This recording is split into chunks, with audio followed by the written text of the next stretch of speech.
అందరినీ అలరించే అతి ముఖ్యమైన చూడదగిన ప్రదేశాల్లో ట్యాంక్ బండ్ ఒకటి. నగరానికి నడిబొడ్డున ఉన్న ట్యాంక్ బండ్ చూసేందుకు సందర్శకులు ఆసక్తి చూపిస్తుంటారు. కానీ ప్రస్తుతం ట్యాంక్ బండ్కు రావాలంటే ప్రజలు భయపడే పరిస్థితి నెలకొంది. కారణం అక్కడి అపరిశుభ్ర వాతావరణమే.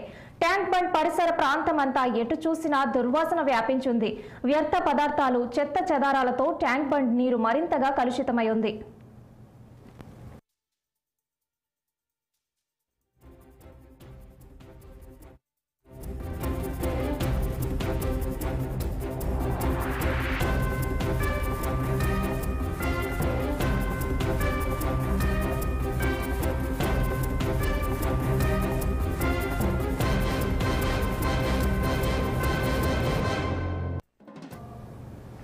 దీని మీద మరింత సమాచారం మా ప్రతినిధి నిర్మల అందిస్తారు. నిర్మల, చెప్పండి, ట్యాంక్ బండ్ దగ్గర పరిసర ప్రాంతాలు అలరించే మెయిన్ స్పాట్ ట్యాంక్ బండ్.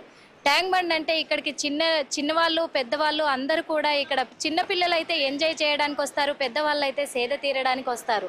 అలాంటి ట్యాంక్ బండ్ ఈ రోజున మాత్రము మురికి నీటితోటి, వ్యర్థ పదార్థాలతోటి, కలుషితమైపోయిన నీటితోటి కూడా ఇక్కడ వెలవెలబోతుంది. కలకలలాడాల్సిన ట్యాంక్ బండ్ కాస్త వెలవెలబోతుంది. మరి ఈ చెత్త చెదారంతో నిండిపోయి ఉన్నందున కూడా ఇక్కడ వస్తున్న ఈ దుర్వాసనతోటి ట్యాంక్ బండ్ దగ్గరికి రావాలనుకున్న ప్రజలు కూడా వాళ్ళ సంఖ్య కూడా చాలా వరకు తగ్గిందనే చెప్పుకోవచ్చు. ఎందుకంటే రోజు వందల సంఖ్యలో, వేల సంఖ్యలో ఇక్కడ సేద తీరడానికి కావచ్చు, అలాగే ట్యాంక్ బండ్ లో బోటింగ్ చేయడానికి, అలాగే షిప్లలో తిరగడానికి కూడా ఎంతో మంది ప్రజలు ఇక్కడికి చేరుకుంటారు సాయంత్రం అవ్వగానే కూడా.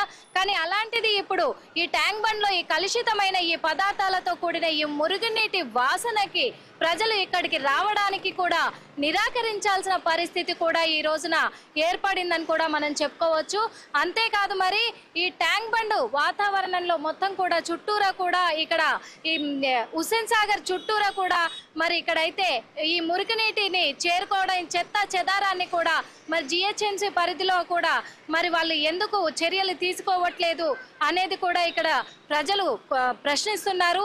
అంతేకాదు, మరి బోటింగ్లు అవి చేయాలన్నా మాకు ఇబ్బంది కలుగుతుందని కూడా ప్రజలైతే ఇక్కడ ఆవేదన వ్యక్తం చేస్తున్నారు. ఎందుకంటే ఇక్కడ హైదరాబాద్ నగరానికి నడిబొడ్డున ఉన్న ఈ సాగర తీరాన్ని కూడా ఇంత కలుషితంగా మారుతుంటే కూడా చూసి ఊరుకుంటున్నారు అనే ఇదిలో కూడా ప్రజలైతే ఇదవుతున్నారు. మరి ఈ మురుగునీటి కలుషితంతో కూడుకున్న, ఎందుకంటే వ్యర్థ పదార్థాలన్నీ కూడా ఈ ట్యాంక్ బండ్లోకి చేరుకొని కూడా మరి దుర్వాసననే కాదు ప్రకృతిని కూడా పాడు చేసే విధంగా కూడా ఇక్కడ చూపెడుతున్నట్టుగా, మన కళ్ళ కట్టినట్టుగా చూపెడుతున్నాయి.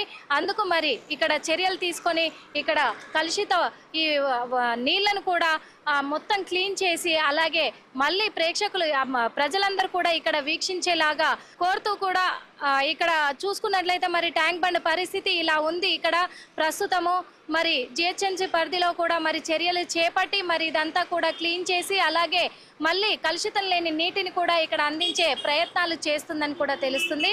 కెమెరామెన్ ఉపేందర్తో నిర్మల, 6 టీవీ.